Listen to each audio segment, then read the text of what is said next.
What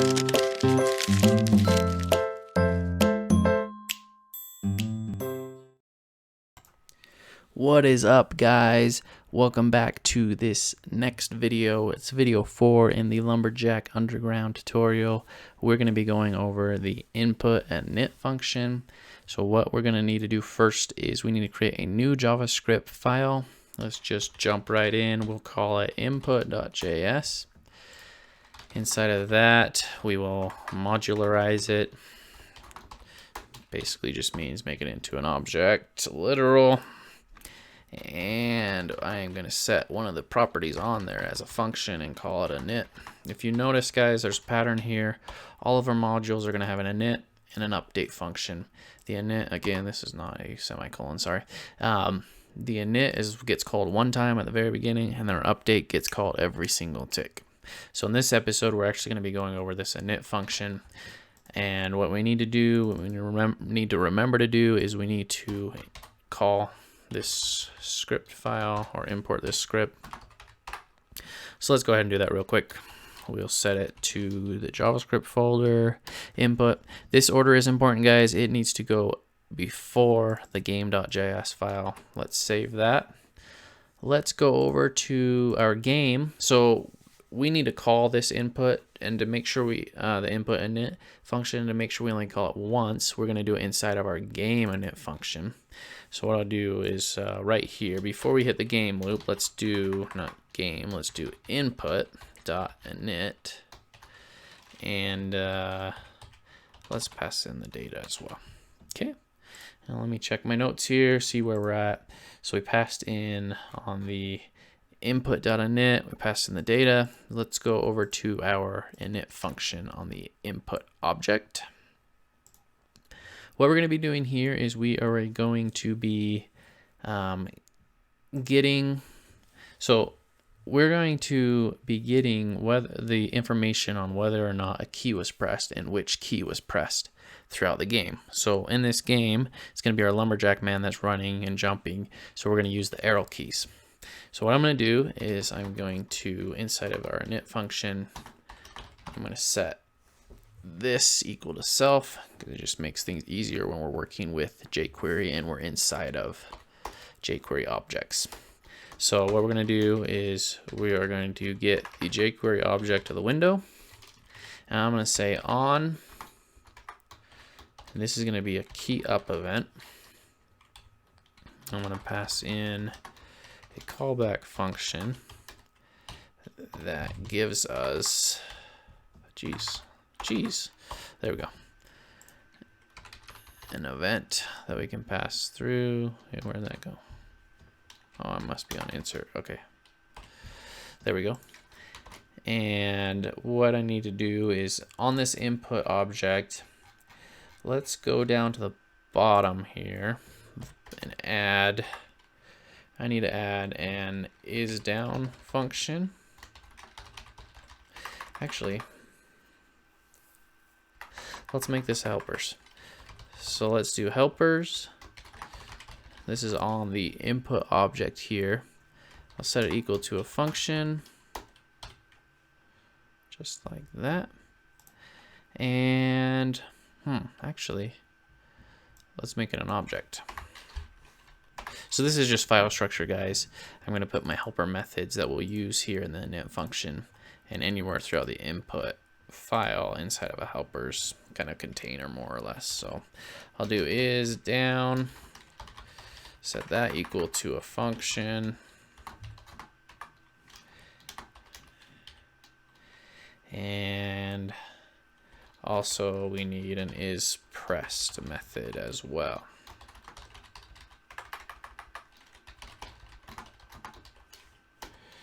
Just like that.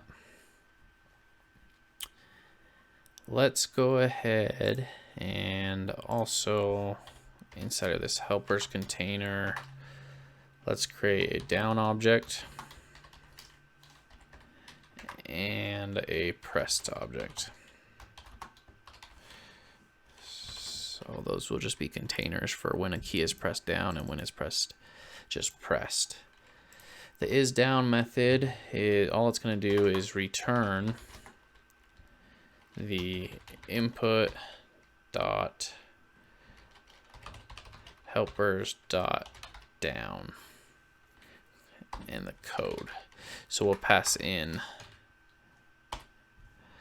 that code here, just like that. So we have input dot helpers dot down, which is this guy, and it's just going to be an object of codes, and we're returning that. Okay, inside of this one that is pressed, we'll also be passing in a code. And I'm going to say if input dot helpers dot pressed, and then we will find the code that's on that object, then return false. So if the code is pressed, we'll return false, and we'll do an else if here, else if input dot helpers dot down, and the code that we're passing in. So if these are true, if this is true, then we're going to return input dot helpers dot pressed in the code, and we'll set it equal to true, just like that. So this is a quick, anything else will return false. What these helpers are doing is they're just basic methods that we're going to be using to determine which keys were pressed, because we need to know throughout the game. So up here is what is an event that's going to be fired, and we'll be able to check on this. So let's see. Let's do self dot. So this is really input dot. I think we could probably do it. Yes, this is referencing to our input object, and we have our is down method right here. Let's see. So every time that key gets pressed, what we need to do is we need to do self.helpers.down. So we need to set through the event that we're getting passed in the key code. Whoops. And we'll set it to true.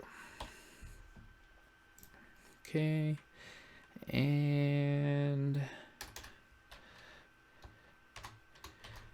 we'll also do another one for pressed. So let's do on key up. Sorry, this first one is key down. This one is key up. Say callback function, and we need to set which key. No, on key up we need to delete. So yeah, let's delete self dot helpers dot down, and we'll match it with that key code that we're getting passed. And we also need to delete it from our pressed object.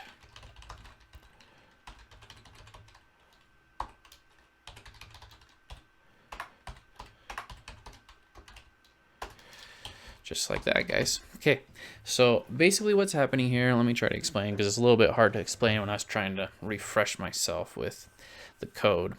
But what's happening is every time that a key, let's say the right arrow key, is pressed down and it's being held down, we're getting an event from the window object, and it is passing us the key code. So it might be, I think right is like 39 or 40. I can't remember the exact key code. We'll see that later on. But what we're doing is we're going to our down object that we created down here, and we're creating a key, which is going to be the key code, and we're setting equal to true. And then later on, when we are doing our updates to see whether that button's pressed or not, we'll call these methods, and it will return and let us know if it's being pressed or if it's down, whether it's true or false, and that's how we'll know, and we'll get the input from the user. The reason why we're doing this inside of the init function is we only want to create one of these jQuery objects each time. We don't want to recreate them every single update. So we just need to create these key events one time, and then the rest of the time throughout the app, it will be listening for them. Okay, so that is it for this episode, guys. That's our input init function. Stay tuned for the next episode where we are going to actually be going over all of the entities, the sprite classes, and how to draw the entities in render.init. So the init function on render. All right, guys, I will see you there later.